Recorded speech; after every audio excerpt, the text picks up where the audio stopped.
Hi, I am Brandon Becker. I'm the author of Reconstructing Stone Age Religion, which is a book coming out later this year from Moon Books.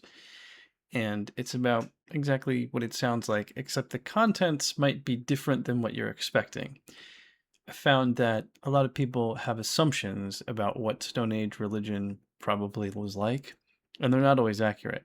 Similarly, some people think we couldn't possibly know what Stone Age religion was like, and that's also not true. We have archaeology. That's what we do archaeology for, is to know what people did back then. The Stone Age covers several million years. It's broken up into three sections: the Paleolithic, the Mesolithic, and the Neolithic. I focus mostly on the Neolithic and mostly on ancient Anatolia, which is what's now Turkey, and Western Europe, particularly Ireland and the British Isles.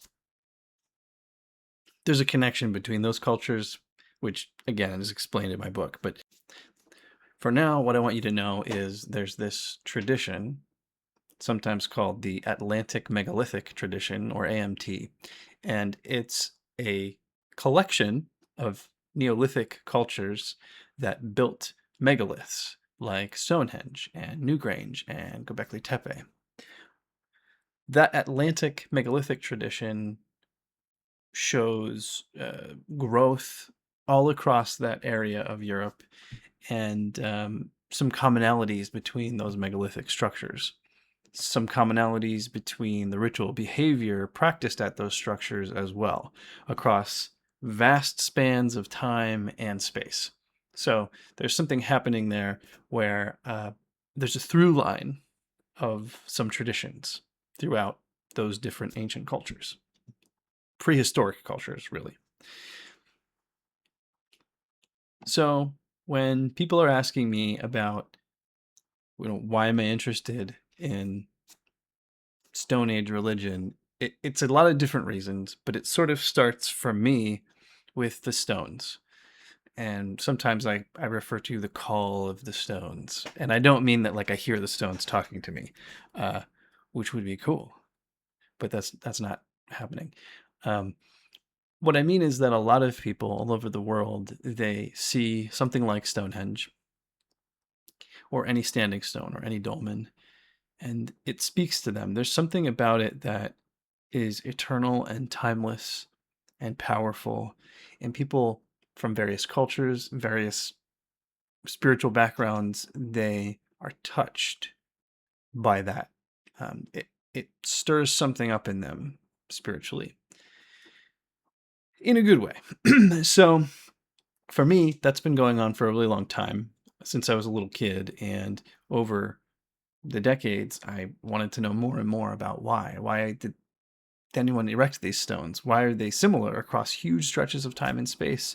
Why are they aligned with celestial movements? How did they do that so many thousands of years ago? How did they erect those stones, these great feats of strength? I wanted to know all of those things. And, part of it was just kind of a curiosity about archaeology and prehistory from an academic standpoint. But as I started to learn more, there were these connections with other spiritual matters that became very important to me. I also just want to say that I'm sorry that my camera is terrible. I am just trying this YouTube thing, and if it goes somewhere, I'll get a better camera. But for right now, this is what we got. If you hear the call of the stones too, yay, that's awesome. I'm glad that you do. This is probably a video for you, and so is probably my book and my Threads account. Sometimes people ask, why look back? I've got into some interesting discussions with folks on Threads about that recently, and they worry about not looking forward, to the future. And I think that we need to do both. Certainly, we want to understand our past. That's an important thing that everyone should do, and that informs how we act in the present and how we look toward the future. At least it should, if we want to be wise and planful. So the other element of it is, if you want to know what those stones were there for, we have to look to the past. We have to look at the archaeology, because otherwise you can't know. Anything you would make up would just be a guess. And there's lots of wild theories about megaliths that are out there, but they don't always line up with the archaeology. I don't think that anyone's ancestors necessarily had special access to truth that we don't today. And you'll never hear me say that. I don't believe that. I'm curious what lost cultures knew, and that curiosity is about, modern cultures as well. But we can learn from modern cultures from them telling us. For example, the Neolithic people of what is now Turkey built what many scholars agree is the world's first spiritual site.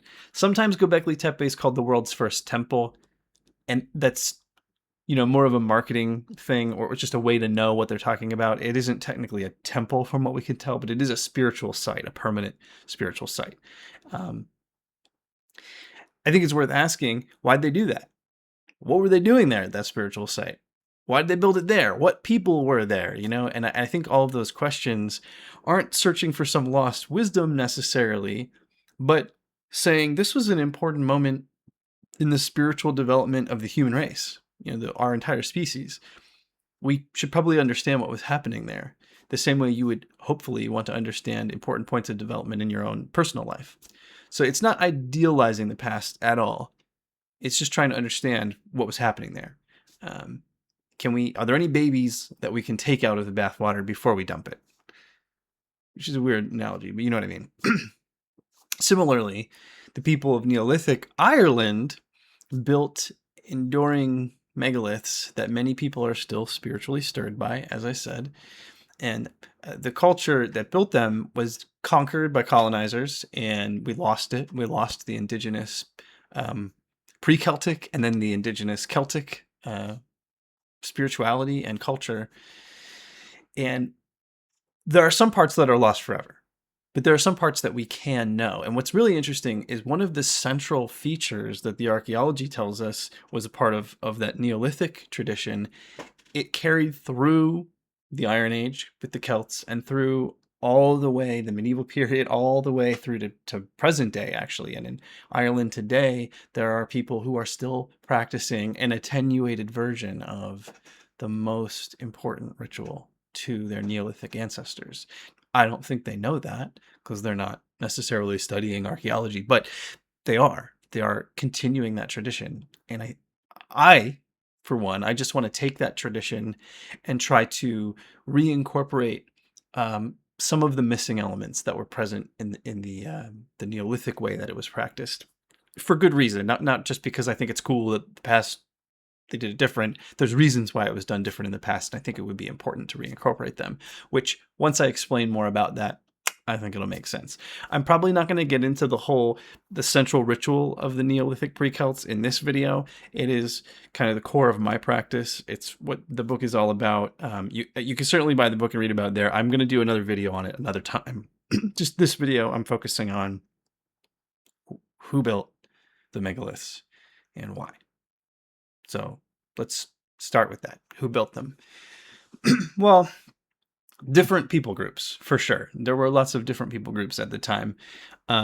It's important to think that, in the Neolithic, especially toward the beginning of the Neolithic, we had Homo sapiens for sure at that point, and there were lots of local polities. You could think of them that way. A polity is like a local cohesive political group. And I don't mean political like how we might necessarily mean a political party today, just that they were a cohesive group. They were a clan or a tribe, if you want to say that. They were a collection of families that they were in a particular region, and that was their region, and they worked together. They hunted, farmed, created, and survived together.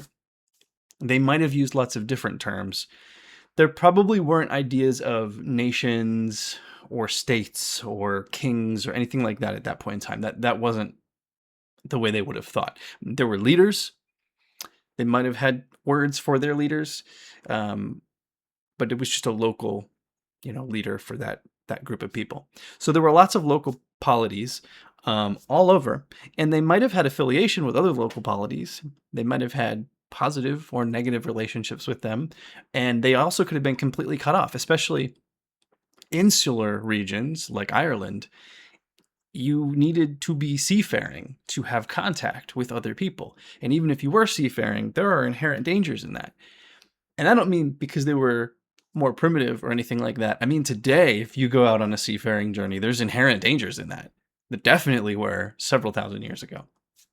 So, yeah, having contact with other local regions, if you were an island, limited to some extent.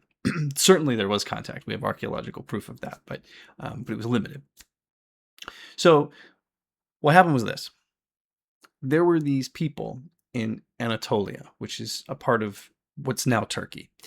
And that's where farming began about 10,000 years ago. And there's lots of science behind that. You can go and look that up. I'm not going to do a video on the agriculture of it, but farming began there. And primarily with wheat. Other things too, but wheat was a big deal. So part of the reason Göbeklitepe was built was for the storage of grain. And that's a whole other topic. There's videos you can go look up, books you can look up about that. Eventually, the farmers of Göbeklitepe spread out from there. Not just unidirectionally, they went in various different directions, but there was a contingent of them that traveled westward across Europe, stopping eventually in Ireland. And that took thousands of years, various groups stopping, interbreeding, moving on, stopping, interbreeding, moving on. It went on for a while. So it's not as if a group of Anatolian farmers said, we're going to travel west to Ireland. That's not how it went. They just did spread out and migrate over time. Lots of other cultures were doing similar things. Hello, this is editing, Brandon. I'm back because I realized I kept saying Anatolian farmers, and that's true, but I missed a little connection there.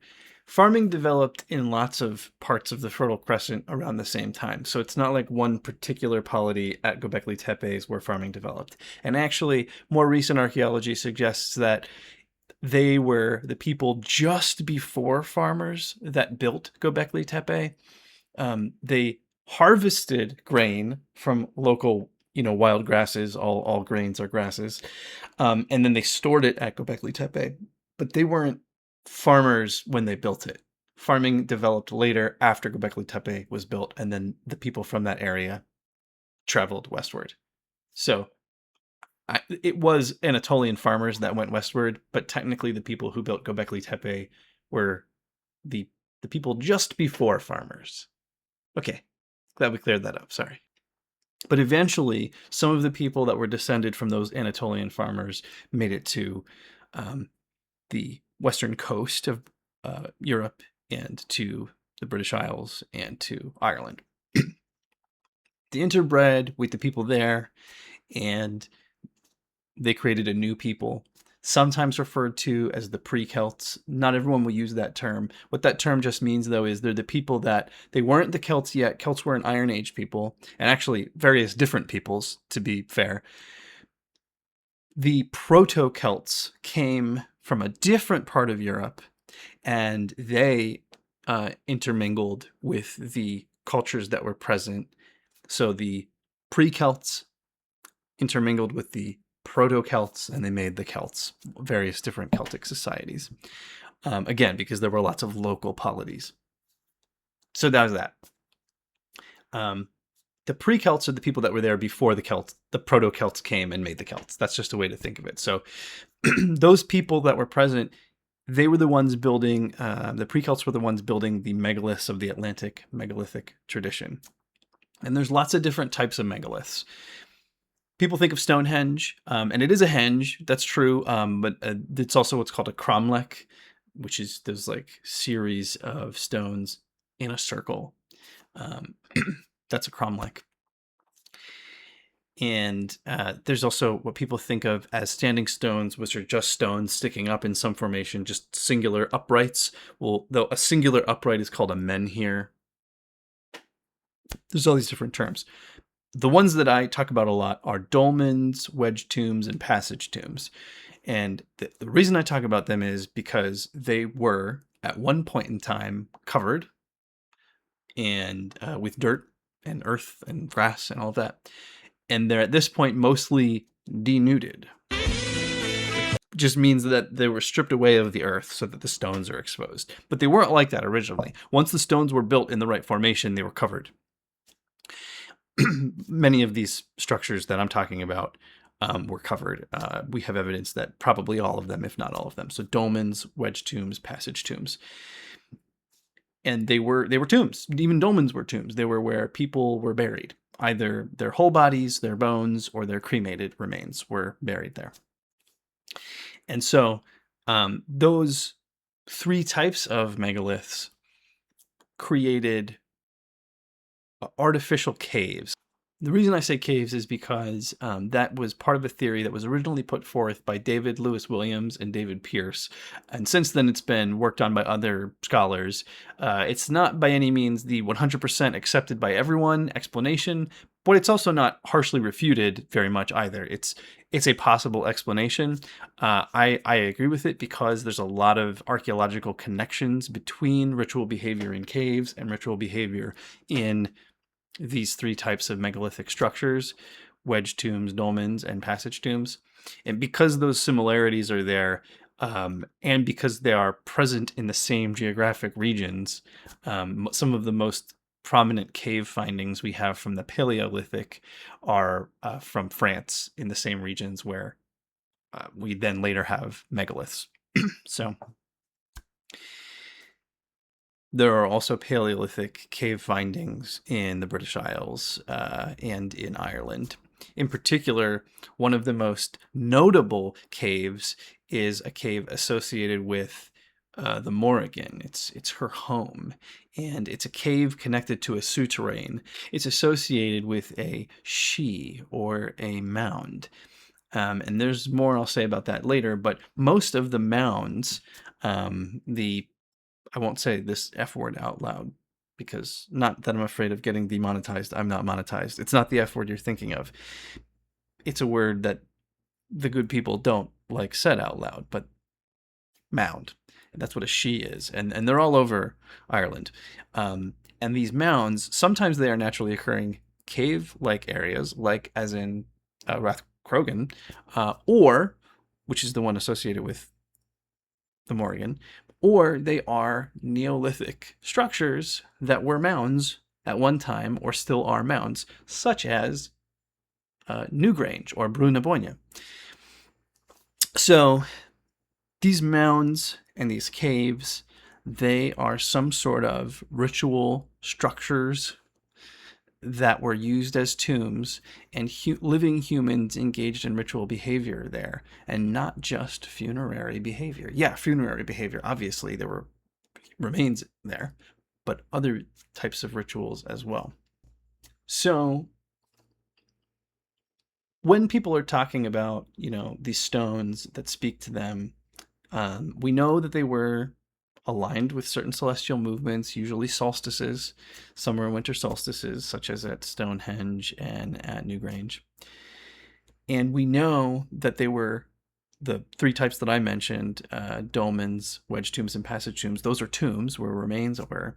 So we know that there were these commonalities, a common thread through all of them across various large geographic regions and across time. And in fact, we have remains that were used.